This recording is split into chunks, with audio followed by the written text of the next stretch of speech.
ہم میں سے ہر شخص جانتا ہے کہ کی شب برات جو ہے یہ شعبان المعظم کے 15ویں شب کا نام ہے، لیکن اس سے قبل کہ میں آپ حضرات کے سامنے اس رات کے فضائل و برکات کا ذکر کروں، یہ بتا دینا چاہتا ہوں کہ یہ رات جس مہینے میں آتی ہے خود اس مہینے کی بہت اہمیت اور فضیلت ہے۔ رسول اکرم صلی اللہ علیہ وسلم نے ارشاد فرمایا، شعبان شہر و رمضان شہر اللہ، کہ شعبان یہ مہرہ مہینہ ہے اور رمضان اللہ رب العزت کا مہینہ ہے۔ ام المومنین حضرت ام سلمہ رضی اللہ عنہ فرماتی ہیں، ما رأیت النبی صلی اللہ علیہ وسلم یصوم شہرین متتابعین الا شعبان و رمضان، کہ میں نے نبی کریم صلی اللہ علیہ وسلم کو سوائے شعبان اور رمضان کے کبھی 2 مہینے لگاتار روزے رکھتے نہیں دیکھا۔ ام المومنین حضرت امی عائشہ صدیقہ رضی اللہ عنہ کی روایت ہے کہ رسول اکرم صلی اللہ علیہ وسلم رمضان المبارک کے بعد سب سے زیادہ شعبان ہی میں روزہ رکھا کرتے تھے۔ کبھی تو پورے شعبان کے روزے رکھتے اور کبھی شعبان کے کچھ دنوں کے اندر، لیکن یہ چیز ہم پر لازم نہیں۔ اگر ہم چاہیں تو شعبان کے اندر زیادہ سے زیادہ روزے رکھ سکتے ہیں، لیکن پورے مہینے روزے نہیں رکھ سکتے۔ اور جیسے کہ ایام 20 کے اندر 13، 14، 15 یہ روزے رکھے جاتے ہیں، اگر انسان رکھنا چاہے تو رکھ لے۔ اسی طریقے سے شعبان میں جو کرنے کے چند کام ہیں، لیکن لوگ اس کے اندر خرافات اور بدعات کے اندر پھنس جاتے ہیں اور وہ سمجھتے ہیں کہ یہ دین کے کام ہیں۔ جو کہ روایات ہیں وہ ضعیف ہیں، لیکن اتنی زیادہ ہیں کہ علماء محققین نے کہا ہے کہ ان کو اس درجے کے اندر رکھا جائے جس درجے کے اندر ہے، یعنی مستحب کے، اس کو فرض اور واجب نہ قرار دیا جائے۔ جیسا کہ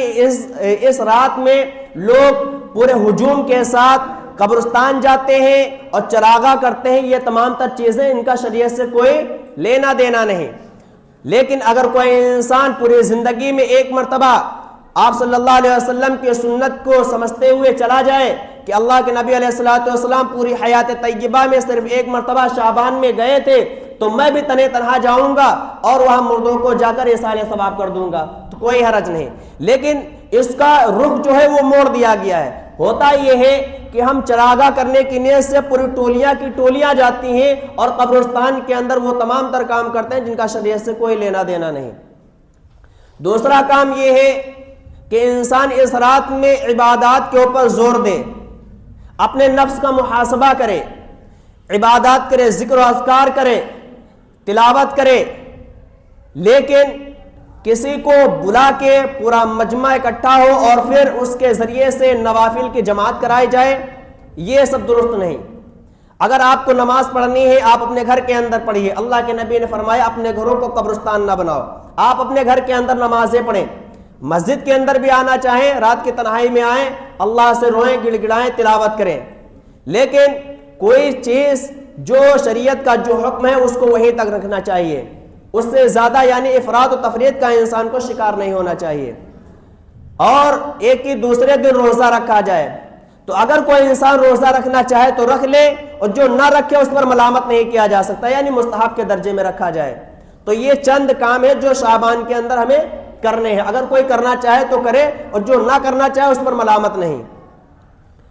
تو آپ صلی اللہ علیہ وسلم جو ہے شعبان کے اندر روزہ رکھا کرتے تھے۔ آپ یوں سمجھ لیجئے کہ شعبان جو ہے یہ رمضان المبارک کا مقدمہ ہے، یعنی رمضان کی تیاری ہے۔ آپ صلی اللہ علیہ وسلم شعبان ہی میں رمضان کی تیاری شروع کر دیا کرتے تھے، اور آپ صلی اللہ علیہ وسلم کا یہ فرمان ہے کہ شعبان کے چاند کو اچھی طریقے سے دیکھو تاکہ رمضان کے روزوں کے اندر کوئی فطور پیدا نہ ہو۔ اور آپ صلی اللہ علیہ وسلم یہ دعا مانگا کرتے تھے، اللہم بارک لنا فی رجب و شعبان وبلغنا رمضان، کہ اے اللہ ہمارے لیے رجب اور شعبان کے اندر برکت دے اور ہمیں رمضان المبارک تک پہنچا دے، یعنی ہماری عمروں کے اندر اتنی برکت دے کہ ہم رجب اور شعبان کے مہینوں کو گزار کر رمضان المبارک کے فیوض و برکات سے بھی مالا مال ہو سکیں۔